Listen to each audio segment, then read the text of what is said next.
Now, away from matters, high cost of living, controversial preacher Eliud Wekesa Simiyu alias Yesu Tongaren has been freed by a Bungoma court after being detained for 4 days. In a ruling on Tuesday, Judge Tom Mark Orlando said that the prosecution did not provide sufficient evidence before the court to charge Yesu Tongaren.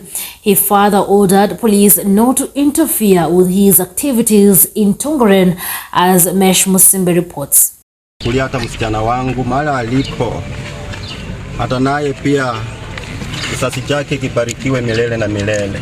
Amina. Bungoma Principal Magistrate Tom Orlando on Tuesday, May 16th, ordered self-proclaimed Messiah Yesu Tongaren to be released from police custody. This was after the prosecution stated that the findings by the Directorate of Criminal Investigations did not offer any grounds to implicate the self-proclaimed Messiah, whose name is Eliud Wekesa.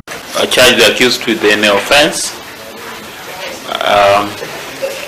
There's no reason for keeping him in custody. The accused is therefore set free unless otherwise arrested for any legal cause.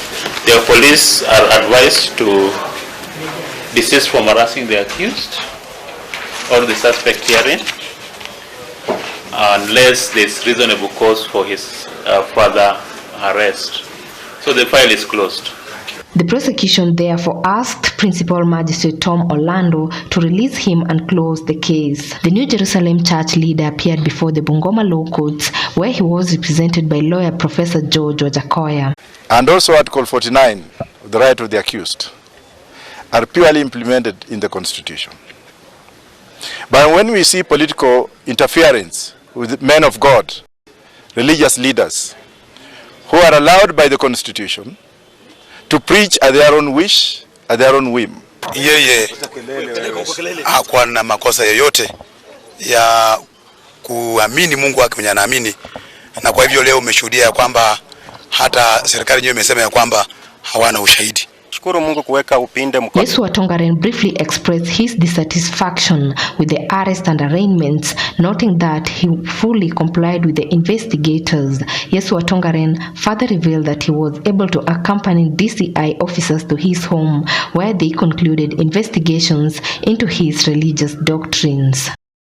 Siwezi sidanganya kwamba maafisa wa polisi hapa wamenipeleka vibaya, wamenilinda vizuri, na hata nawaombea pamoja na wasawa wao wote ili ushindi wake Papa Mungu kaweze kutukuka. On Friday, May 12th, the state told Bungoma Principal Magistrate that Yesu Tongaren was being investigated for suspected cultic activities. The preacher was also facing investigations into possible activities relating to radicalization, money laundering, and acquiring proceeds of crime. I've considered the application. Virtually the prayer 4 is not opposed, so prayer 4 is granted.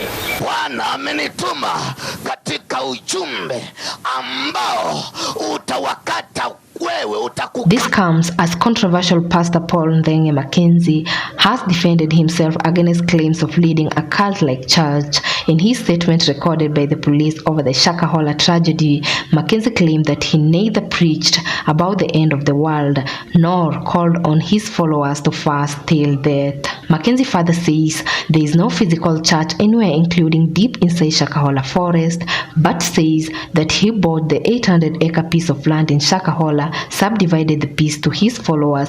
During his tour of Shakahola forest on April 24th, Inspector General of Police Japheth Kome said that the ownership of the 800-acre piece of land was in dispute. That's a criminal with us owns 800 acres here. Well, there's a matter under investigations because other parties have come forward saying he does not own this parcel of land. So it's a matter again under investigations, active investigations. So the ownership of this parcel of land is in dispute. I stop at that.